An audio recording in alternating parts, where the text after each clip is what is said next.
Evangelho de Jesus Cristo segundo São Lucas. Glória a vós, Senhor. No 6º mês, o anjo Gabriel foi enviado por Deus a uma cidade da Galiléia chamada Nazaré, a uma virgem prometida em casamento a um homem chamado José. Ele era descendente de Davi e o nome da virgem era Maria. O anjo entrou onde ela estava e disse: Alegra-te, cheia de graça, o Senhor está contigo. Maria ficou perturbada com essas palavras e começou a pensar qual seria o significado da saudação. O anjo então disse-lhe: Não tenhas medo, Maria, porque encontraste graça diante de Deus. Eis que conceberás e darás à luz a um filho, a quem porás o nome de Jesus. Ele será grande, será chamado Filho do Altíssimo, e o Senhor, seu Deus, lhe dará o trono de seu pai Davi. Ele reinará para sempre sobre os descendentes de Jacó, e o seu reino não terá fim. Maria perguntou ao anjo: Como acontecerá isso, se eu não conheço homem algum? O anjo respondeu: O Espírito virá sobre ti, e o poder do Altíssimo te cobrirá com a sua sombra. Por isso o menino que vai nascer será chamado Santo, Filho de Deus. Também Isabel, tua parente, concebeu um filho na velhice. Este já é o 6º mês daquela que era considerada estéril, que para Deus nada é impossível. Maria então disse: Eis aqui a serva do Senhor. Faça-se em mim segundo a tua palavra. E o anjo retirou-se. Palavra da salvação. Glória a vós, Senhor.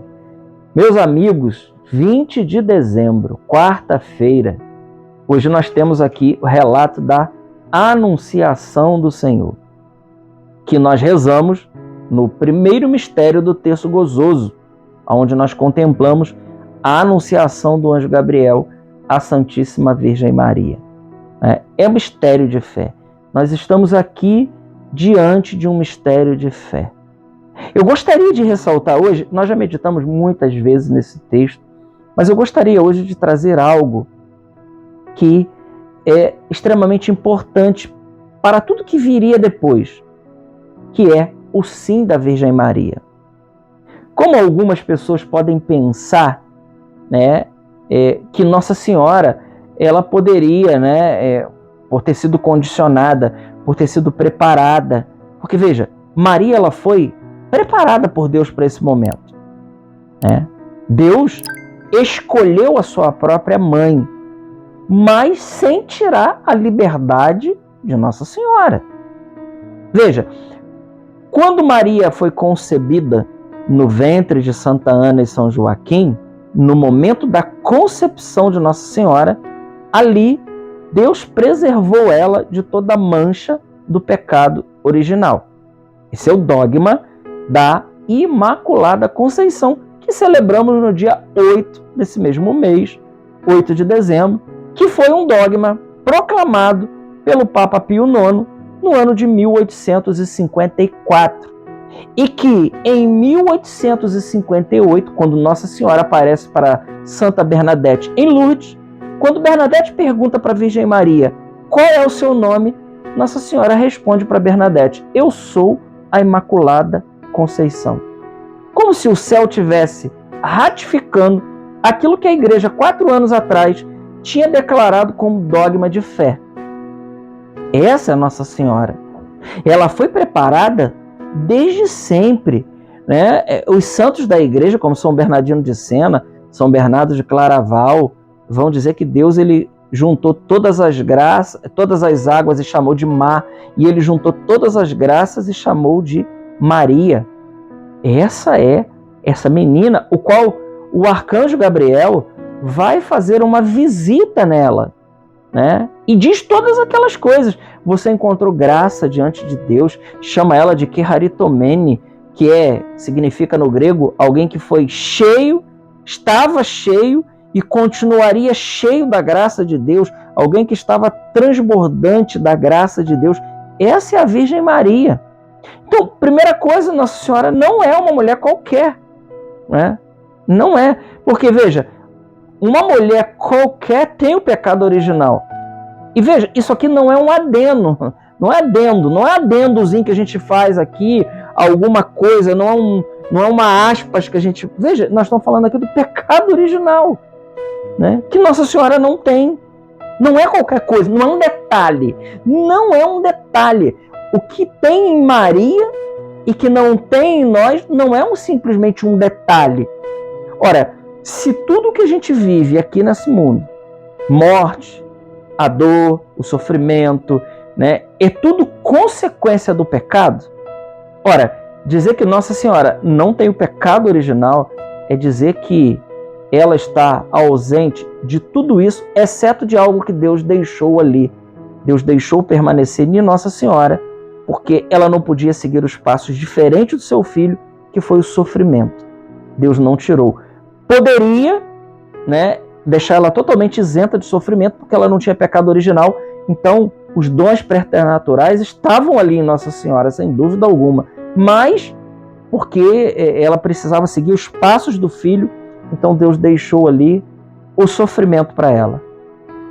Sofrimento que, quando vai com Jesus com 8 dias ao templo, o velho Simeão diz que uma espada de dor transpassaria no coração da Virgem Maria. A perca o encontro do menino Jesus no templo aos 12 anos, depois de 3 dias procurando Jesus. A dor de Maria aos pés da cruz, primeira dor dela de acompanhar a Via Crucis, acompanhando seu filho, desde toda a trajetória, desde quando Jesus apanha de um batalhão a noite inteira, quando ele faz todo o percurso para o Calvário, até aquelas 3 horas da tarde, quando Jesus então dá aquele grande grito e ele expira, entrega o seu espírito e morre por cada um de nós. Nossa Senhora está lá. E uma espada de dor está transpassando a alma dela, como tinha profetizado o velho Simeão. Então Nossa Senhora viveu uma vida de muito, muito sofrimento, mas uma vida muito santa. Essa é a Virgem Maria. Mas aquela que, no relato aqui da Anunciação que nós estamos vendo, tudo que seguiria depois e tudo isso que eu estou falando agora aqui, poderia não ter acontecido. Por quê? Porque Nossa Senhora podia ter dito: não, eu não quero. Isso aí é demais para mim. Não, não quero. Não dá, eu não consigo. Veja, ela poderia ter dito não, irmãos. Isso que, às vezes, algumas pessoas não entendem, como se ela fosse obrigada. Não. Aqui está a generosidade da santidade da Virgem Maria. Ela acolhe, Ela acolhe isso de Deus. Mas ela poderia ter dito não. Mas a palavra de Maria é muito profunda. Eis aqui a serva do Senhor. Mas a tradução melhor não é serva. A tradução melhor é: eis aqui a escrava do Senhor. Faça-se em mim segundo a tua palavra. E, por causa disso, acontece algo grandioso na vida de Nossa Senhora.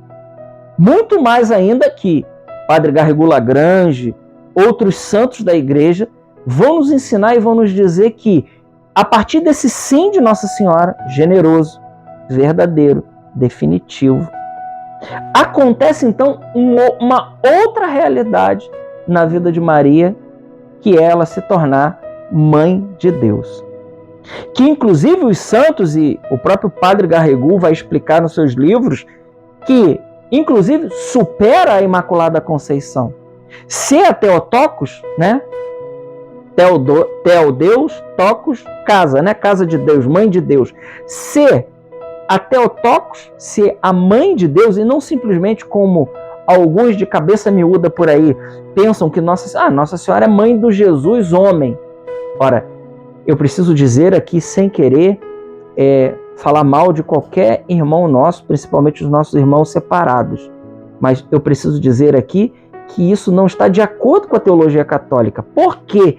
Porque, veja, dizer que Nossa Senhora é mãe do Jesus somente homem, me desculpa, meus irmãos, mas é não saber quem é Jesus.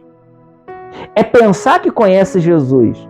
Quem é Jesus? Aqui está o problema. O Concílio de Éfeso, no ano de 431, explicou muito bem isso. E é de lá do Concílio de Éfeso que sai a definição dogmática de que Maria ela é mãe de Deus. É a Theotokos. E não só simplesmente mãe do Jesus homem. Por quê? Porque esse Jesus homem é o mesmo Jesus Deus. Como alguns pensam, depois da paixão, morte, ressurreição e glorificação de Cristo ao céu, Na ascensão de Cristo, e por isso o mistério da ascensão, que nós celebramos no segundo mistério do terço glorioso, a ascensão de Cristo ao céu, é um mistério profundo. Por quê? Esse mistério é profundo porque Cristo ele não volta para o seio do Pai, da Trindade, como era antes. Não. Jesus ele volta agora para a Trindade com um corpo humano, glorioso, ressuscitado, mas um corpo humano. Então, no seio da Trindade existe a humanidade depositada lá, através da humanidade santíssima de nosso Senhor Jesus Cristo. E isso é grandioso. Isso faz com que a nossa humanidade ela esteja agora num grau elevadíssimo. Elevadíssimo. Então veja, irmãos, Nossa Senhora, ela foi preparada para tudo isso. E ela é a mãe de Deus. E no momento do sim, voltando lá no sim, Maria se torna a Theotokos, mãe de Deus. Por isso nós rezamos na Ave Maria, Santa Maria, Mater Dei. Sancta Maria, Mater Dei. Santa Maria, mãe de Deus. É mãe de Deus. Deus tem uma mãe? Tem uma mãe. Deus tem uma mãe. O nome dessa mãe chama-se Santíssima Virgem Maria. Que evangelho maravilhoso hoje nós estamos meditando, meus irmãos. E esse sim de Nossa Senhora transforma todas as coisas. E caminhando aqui para o encerramento da nossa meditação, eu gostaria de dizer, aquilo que você, meu irmão, minha irmã, aquilo que você decide hoje, aquilo que você escolhe hoje, muda todo o seu futuro. O que você escolhe hoje ressoa na eternidade. Pense nisso, porque o sim de Maria mudou toda a história da salvação. E o seu sim, um sim para Deus ou um não para Deus, vai fazer toda a diferença na sua vida a partir daquilo que você escolhe. Glória ao Pai, ao Filho e ao Espírito Santo, como era no princípio, agora e sempre. Amém. Salve Maria Imaculada.